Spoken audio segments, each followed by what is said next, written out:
Thomas Soto. Ils sont là, les experts. Axel de Tarlet en mode Fly Me to the Moon, ou presque. Alex Taylor qui va nous parler d'Europe. Good morning, Alex. Good morning, avec une voix enrouée en allemand, vous allez voir pourquoi.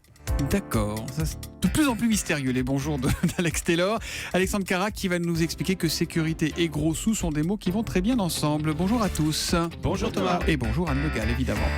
On commence avec vous, Axel de Tarlet et EasyJet qui va donc ouvrir 30 nouvelles lignes en France, c'est prévu pour l'été prochain. Exactement, alors c'est un festival, je vais vous faire un petit tour de France. Alors bonne nouvelle pour les Lyonnais, il y a 7 nouvelles lignes au départ de Lyon, vers Copenhague, La Rochelle, Mykonos, les Baléares, Faro, etc. 6 nouvelles lignes au départ de Toulouse, vers Berlin, Dubrovnik, Milan. Il y a des nouvelles lignes, je ne vais pas toutes vous les faire, au départ de Paris, Nantes, Bordeaux, Lille, Marseille, etc. Le prix du billet, en moyenne, c'est 50 €. J'ai fait le test. 50 € l'aller simple. L'aller simple, mais j'ai trouvé des billets à 27 €. Quand on voit tout ça, on se dit que Air France a quand même du souci à se faire. Et d'ailleurs, c'est vrai, les low cost, c'est 28% de part de marché en France. Mais si vous regardez en Grande-Bretagne ou en Espagne, les low cost représentent 50% du marché. Vous voyez. Et les low cost, elles ont deux problèmes. Un, elles vous prennent des parts de marché. Et puis deux, elles exercent une pression à la baisse. Parce que forcément, Air France est derrière est obligé de s'aligner. Et donc, c'est comme ça qu'en 20 ans, les prix du billet des avions ont été quasiment divisés par deux. EasyJet qui ouvre 30 nouvelles lignes, est-ce que ça veut dire que Air France va obliger d'en faire de son côté? Alors d'autant qu'Air France a beaucoup de lignes déficitaires. On dit même que sur les longs courriers, il y a la moitié des lignes d'Air France qui sont déficitaires. Le problème d'Air France, c'est que si Air France veut rester une grande compagnie référencée dans le monde entier, attractive pour des tours opérateurs chinois ou brésiliens, non, Air France doit maintenir des lignes, même si elles sont déficitaires, parce que sinon Air France va disparaître des écrans radars. Et donc c'est toute l'équation très compliquée de la direction d'Air France qui ne peut pas fermer de ligne, qui est condamnée à devoir baisser ses coûts pour être compétitif. Le tout, j'ajoute, dans une conjoncture rendue encore plus difficile. Pauline Jacot en parlait un instant, avec les attentats, elle disait moins 13% des vols vers Paris jusqu'à fin décembre. Alexandre Cara. Mais ce qui est terrible pour Air France, c'est que la compagnie est prise en tenaille en fait entre les low cost, effectivement, sur les moyens courriers, et les compagnies du Golfe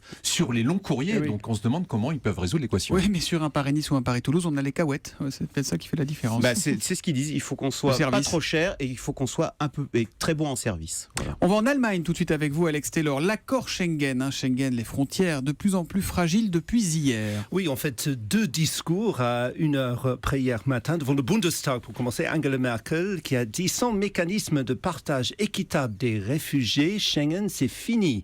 Elle a dit ça, c'est fini. Ouais, elle a dit ça risque de l'être. Elle vise surtout les pays de l'Est. La Pologne refuse point de prendre d'autres réfugiés. La Hongrie et la Slovaquie menacent de passer devant la Cour de justice européenne si le reste de l'Europe leur impose des quotas. J'ai regardé le débat, ce qui m'a frappé, c'est qu'elle avait l'air complètement abattue. Parce que d'abord, elle est enrhumée, donc elle parlait comme ça tout le temps. Même des membres de l'opposition qui ont tendu des bonbons contre la toux, ironiquement, pour la soutenir, surtout contre sa propre droite bavaroise. Alors, ça, c'est son premier discours devant le Parlement allemand. Et l'autre discours, alors? C'est Jean-Claude Juncker, le président de la Commission européenne, lui, devant le Parlement européen, juste 1 heure avant, a dit que la zone Schengen est en semi-coma et a ajouté sans Schengen, l'euro n'a plus grand sens. Il faut dire qu'il y a des brèches partout en ce moment, entre la France et la Belgique, ça c'est pour des raisons évidentes liées aux attentats, mais sur les réfugiés, des contrôles tout le temps maintenant entre l'Italie et la Bavière, et depuis hier, la Norvège, qui n'est pas dans l'Union européenne, mais qui est dans Schengen, a fermé ses frontières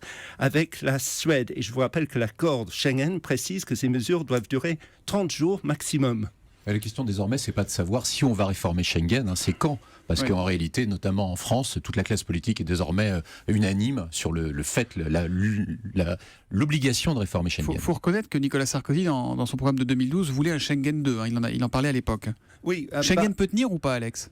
Moi, c'est pas tellement le problème des réfugiés, qui est un problème énorme, mais pointu, mais surtout ses propres règles absurdes. Le fait qu'on partage pas le nombre de passagers éventuellement dangereux dans les vols internes en Europe, et surtout le fait... fichier PNR, voilà. Oui, c'est ça. Le fait que ce même Parlement européen ait refusé à Frontex, qui est chargé de veiller à la sécurité des frontières externes de l'Union européenne, n'a pas accès aux fichiers d'éventuels terroristes. C'est ça, ce genre de choses, à mon avis, qui menace beaucoup plus à long terme Schengen. Donc c'en est fini de la douce insouciance qui faisait qu'on se promenait partout en Europe, presque sans carte d'identité. Sur ce fichier, il faut noter la schizophrénie quand même de la majorité, parce qu'au Parlement, les députés socialistes votent contre, et au gouvernement, on est pour. Donc. Il ne faut pas oublier quelque chose, c'est vrai qu'il y a cette inquiétude terroriste qui se mêleraient aux migrants. Faut pas oublier Elan, ce petit garçon qu'on avait retrouvé mort sur une plage. Lui, c'était pas un terroriste. Alexandre Cara, ce matin, vous nous révélez que malgré les dépenses supplémentaires de fin d'année, le déficit public ne devrait pas déraper en 2015. C'est Gérard Majax qui nous parle là, non? C'est ça, Thomas. Et même mieux que ça, les techniciens du ministère des Finances pensent désormais pouvoir faire mieux que les prévisions. Dans le budget, vous savez, il est prévenu de revenir à 3,8% de déficit. Et désormais, à Bercy, on espère plutôt atteindre 3,7, voire 3,6. Attendez, Alexandre, le collectif budgétaire, c'est-à-dire l'ajustement du budget 2015 atteint cette année une somme record. Je crois que c'est presque 6 milliards de dépenses supplémentaires. C'est exactement ça, Thomas. Mais il s'agit d'abord d'un jeu d'écriture. En gros, toutes les dépenses supplémentaires sont compensées par des économies. Exemple, les contrats aidés qui vont coûter plus d'1 milliard d'euros. Mais ce milliard va être compensé par les économies dans d'autres ministères, comme celui de l'écologie ou de l'éducation nationale. Alexandre, ce sont surtout les dépenses militaires qui provoquent ce réajustement, non? Oui, Thomas, vous avez raison. Il y a d'abord une partie des recettes de la vente des fréquences hertziennes dont on parlait il y a quelques jours. C'était combien déjà? 2,8 milliards. 2,8 milliards. Voilà, qui va être réaffecté au budget de la défense. Et puis surtout, il y a l'opération Sentinelle, vous savez, de sécurisation du territoire, et les OPEX, les opérations militaires à l'étranger. C'est quoi? C'est le Mali, la Centrafrique? Exactement, qui ajoute près d'1 milliard de dépenses. À l'origine, vous savez, ces opérations extérieures n'étaient budgétées qu'à un peu plus de 400 millions d'euros. Et d'ailleurs, c'est le cas chaque année. Vous savez pourquoi elles sont sous-estimées comme ça? Tout simplement parce que c'est pour éviter de donner des informations sur la stratégie militaire de la France. Donc chaque année, on met le même budget et chaque année, c'est la même histoire. Le collectif budgétaire. Il ne faut pas que la stratégie soit lisible dans les chiffres. Exactement, en fait. Et réajustée en fin d'année. Non, mais quelque chose se passe en Europe parce qu'hier, devant le Parlement, c'était la déclaration du ministre des Finances qui a trouvé tout d'un coup, par hasard, en Grande-Bretagne, 28 milliards de livres sterling de plus qu'il ne s'attendait pas à avoir dans son propre budget. Cela dit, la croissance en Grande-Bretagne est bien meilleure que celle en France. C'est dit, si on trouve 28 milliards quelque part, on sera content. Peut-être aller chercher dans les coins. Voilà. On innove tout de suite et c'est une affaire de moustique ce matin, l'innovation. Retrouvez l'innovation du jour avec EDF. Anne Le Gall, la seule personne au monde qui est contente de voir de nouveaux moustiques arriver, une nouvelle variété avec des yeux un peu Oui, le ils regard ont du moustique. des yeux rouges fluorescents. Ces moustiques ont C'est été votre appareil créés photo, par... non, non, pas du qui est tout. mal réglé. Il n'y a pas de problème d'appareil ou de flash. Ces moustiques ont été créés par manipulation génétique en Californie. Et en réalité, leurs yeux rouges fluo, c'est pas ce qu'il y a de mieux chez ces moustiques, c'est juste une façon de les repérer.